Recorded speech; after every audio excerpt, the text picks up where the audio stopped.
ലഹരി ഉപയോഗിച്ചെന്ന് വേടൻ സമ്മതിച്ചതായി Tripunithura hill palace police. കൂടാതെ ഫ്ളാറ്റിൽ നിന്ന് 9.5 ലക്ഷം രൂപയും കണ്ടെടുത്തു.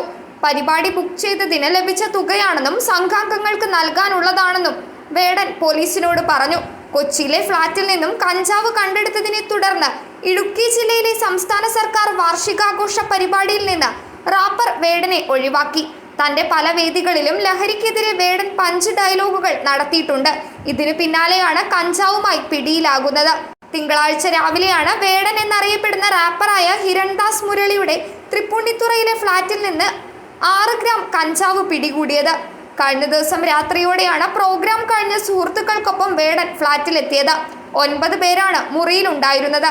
രഹസ്യവിവരത്തെ തുടർന്ന് പോലീസ് വേടന്റെ ഫ്ളാറ്റിൽ പരിശോധന നടത്തി.